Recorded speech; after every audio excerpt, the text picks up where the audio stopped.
ètic, estètic, just, planer, observador, compromès, realista, tradicional, prudent, escèptic, irònic, tímid, reservat, home de savoir-faire, intel·ligent, complet, intemporal, respectuós, perfeccionista, el més modern dels clàssics.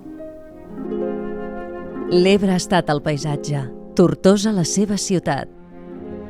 I aquest ha estat el seu refugi, la biblioteca, allí on romanen els seus llibres, els seus records, els seus moments d'inspiració i de treball. La biblioteca on l'acompanyaven Ausiàs Marc, Cristòfol Despuig, Shakespeare, Ovidi, Vicente Aleixandre i Pablo Neruda, Eliot, Antonio Machado, Gerardo Diego i Miguel Hernández. Les parets que ens parlen de la seva passió per la pintura. Les parets que són l'aparador dels reconeixements rebuts. Les parets que ara enyoren els temps, que havien estat testimonis silencioses, còmplices lleials del poeta, de l'escriptor, de l'home de ciència, del pensador, de l'home complet que ha estat Gerard Vergés. De gest cansat i irònic, pensatiu, de perfil encunyat a les monedes. M'agraden Mahler, Mozart sobretot, i el silenci dels astres. Tinc 1000 anys. No us contaré la coneguda història, ni us descriuré el paisatge on he viscut. És un autor absolutament modern.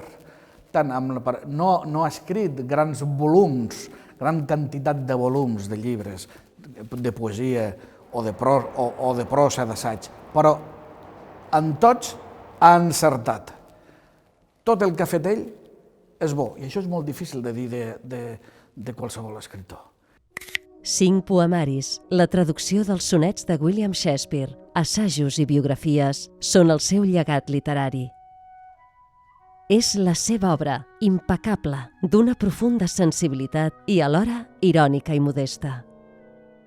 És un escriptor que de la seva producció ne fa una crítica, és molt autocrític i davant de l'existència se situa en una posició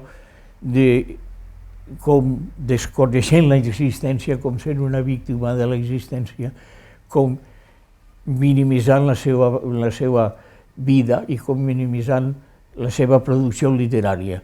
No vol donar-li importància a la seva obra.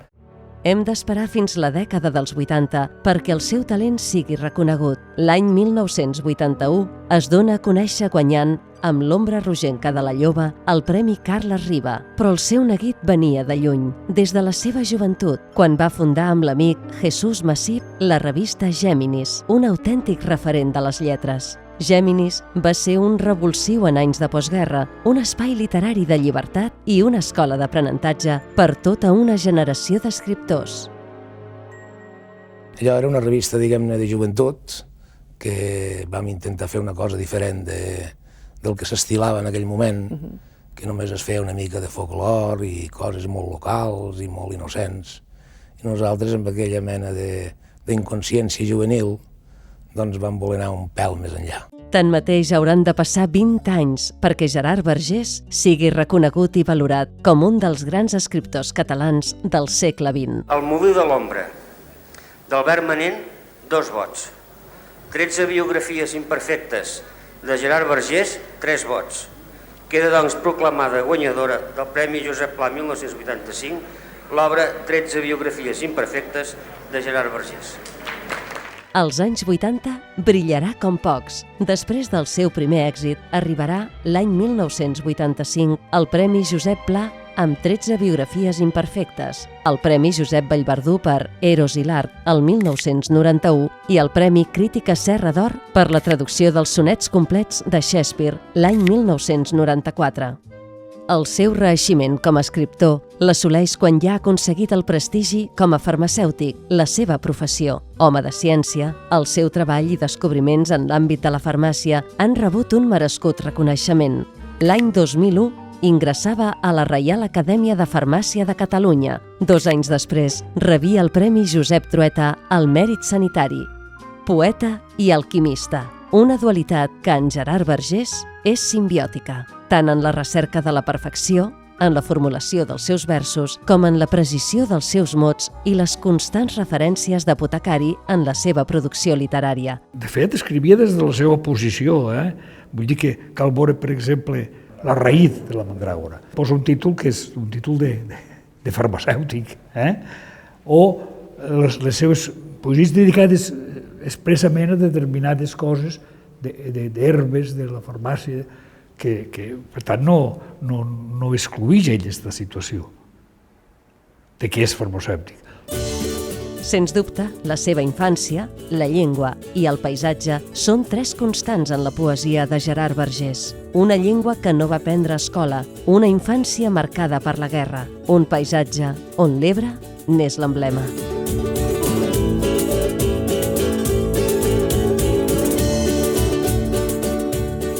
Tot sovint penso que la meva infància té una dolça i secreta remor d'aigua. Parlo de la verdor d'un delta immens.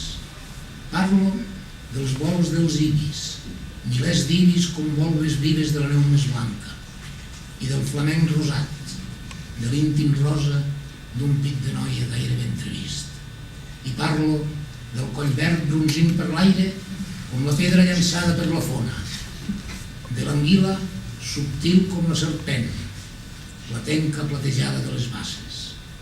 Parlo del llarg silenci on es fonien l'aigua dolça del riu, la mar amarga.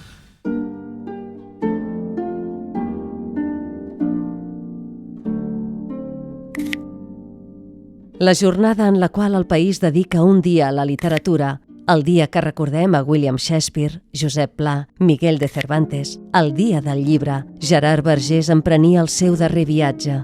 Un any més tard, retem tribut a la seva figura. Emocionats, enyorats, feliços també per haver pogut compartir moments amb ell, ens acompanyen les seves paraules, els seus versos. Gerard Vergés l'home, Gerard Vergés l'escriptor, Gerard Vergés, home de ciència, Gerard Vergés, Creu Sant Jordi, Gerard Vergés, medalla d'or de Tortosa, i també Gerard Vergés, el marit, el pare, l'avi, Gerard Vergés, el veí, el professor, Gerard Vergés, el viatger, el cinèfil, el pescador, l'humanista, Gerard Vergés, tortosí, Gerard Vergés, català, Gerard Vergés, universal, Gerard Vergés, etern.